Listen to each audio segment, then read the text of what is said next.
Hi everyone, मेरे channel ignore learner में आप सभी का स्वागत है।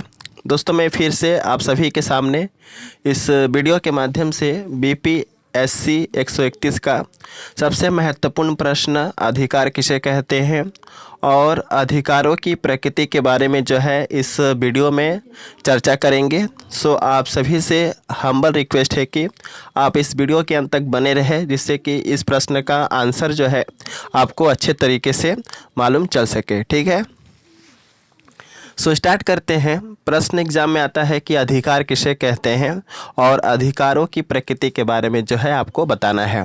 तो सबसे पहले हम जानेंगे कि अधिकार क्या होता है, अधिकार का क्या मीनिंग होता है। तो अधिकार के अंतर्गत आपको लिखना है कि मनुष्य एक सामाजिक प्राणी है और सामाजिक प्राणी होने के नाते मनुष्य को जीवन में कुछ व्यक्तिगत हक प्राप्त होते हैं, जिसे हम अधिकार के नाम से जानते हैं। ठीक है, जिस प्रकार एक सामाजिक प्राणी को जीवन में विभिन्न प्रकार के संवैधानिक नियमों के अनुसार उसे समानता प्रदान किया जाता है, इसके अतिरिक्त एक सामाजिक प्राणी को या नागरिक को कुछ व्यक्तिगत स्वतंत्रता दी जाती है ताकि वह किसी भी शोषण और अत्याचार के विरुद्ध अपना आवाज़ उठा सके।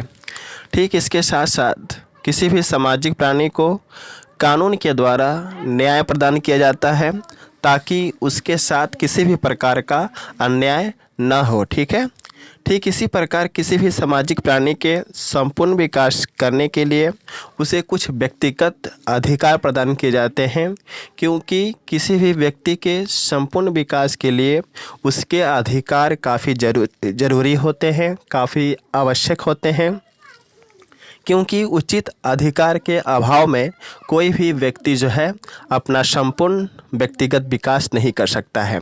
ठीक है, अगर किसी भी व्यक्ति के संपूर्ण व्यक्तिगत विकास करना है तो उसको उसका अधिकार जो है हमें अवश्य ही प्रदान करना पड़ेगा। इसके बाद जो है आपको लिखना है होब हाउस के अनुसार।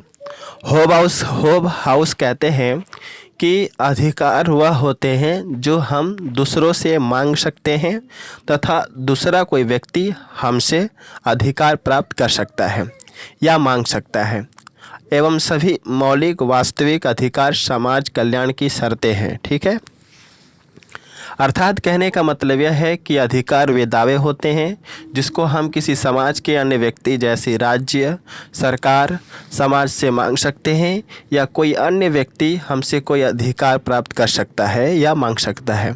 और किसी भी व्यक्ति को अधिकार इसलिए दिए जाते हैं ताकि समाज का कल्याण हो सके और समाज में रहने वाले कोई भी व्यक्ति अपने व्यक्तिगत विकास कर सके। ठीक है, लॉस्की के अनुसार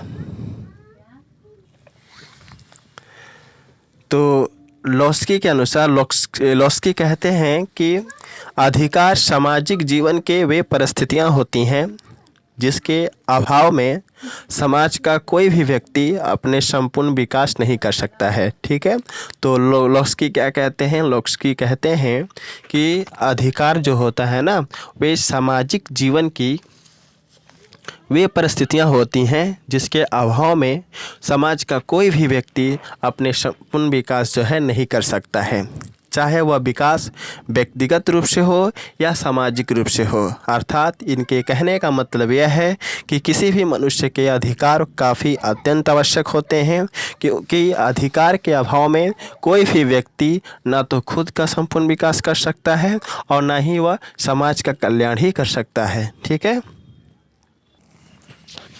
इसके बाद जो है आपको पैराग्राफ चेंज करना है और पैराग्राफ चेंज करके लिखेंगे हेडिंग के तौर पे अधिकार की प्रगति। इस हेडिंग के अंतर्गत आपको लिखना है कि अधिकार की प्रकृति के अंतर्गत यह माना जाता है कि अधिकार मुख्य रूप से सामाजिक होते हैं, क्योंकि अधिकारों का जन्म समाज से ही होता है। अधिकार जो होता है एक सामाजिक दावे की तरह समाज में कुछ ऐसी परिस्थितियों का निर्माण करता है जो एक मनुष्य के संपूर्ण विकास के लिए आवश्यक होता है। कोई भी राज्य समाज से अलग होकर ऐसी परिस्थितियों का निर्माण करता है तथा उनको प्रदान करता है। राज्य एक ऐसी परिस्थितियों का निर्माण करके अधिकारों को संभव बनाता है। यानी कि कोई भी राज्य अपने स्टेट में ऐसे परिस्थितियों का निर्माण करता है और जो लोगों का जो मूल अधिकार होते हैं उसको देने का सुविधा बनाता है। ठीक है, लोगों की ऐसी अवधारणा है कि कोई भी राज्य अधिकारों का निर्माता नहीं होता है।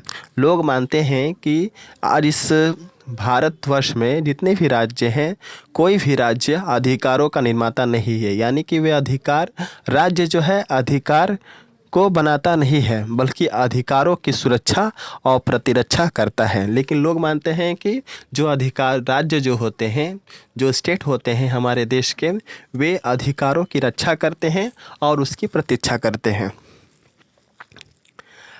हमारे देश के किसी भी राज्य को इतना शक्ति नहीं प्रदान किया गया है कि वह समाज में रहने वाले सभी नागरिकों के व्यक्तिगत अधिकार को छीन सके और उनका हनन कर सके। सभी राज्यों का यह कर्तव्य बनता है कि एक नागरिक के जो मौलिक अधिकार होते हैं उसे संवैधानिक नियमों के अनुसार देने ही चाहिए। अगर कोई भी राज्य किसी भी व्यक्ति के अधिकारों से वंचित करता है तो यह उस व्यक्ति के तरफ से अन्याय कहलाएगा। इसके बाद से फिर पैराग्राफ चेंज करना है और पैराग्राफ चेंज करके आप लिखेंगे कि ऐसा माना जाता है कि अधिकार और शक्तियाँ दोनों ही अलग अलग होती हैं।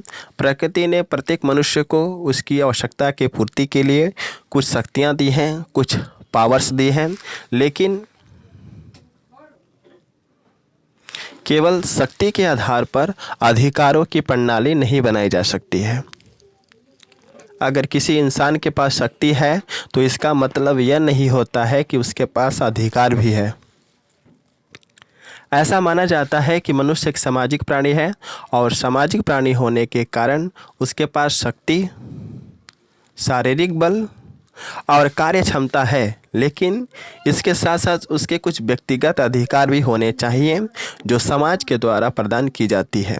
क्योंकि इसी व्यक्तिगत अधिकार के कारण कोई भी व्यक्ति, देश का कोई भी नागरिक जो है अपना सर्वांगीण विकास कर सकता है, अपना संपूर्ण विकास जो है कर सकता है। तो समझ गए अधिकार क्या होता है और अधिकारों के प्रकृति के अंतर्गत आपको क्या लिखना है। ठीक है, और यहाँ पे मैं कहना चाहूँगा कि अगर आपको इसका PDF चाहिए तो आप टेलीग्राम चैनल से जुड़े।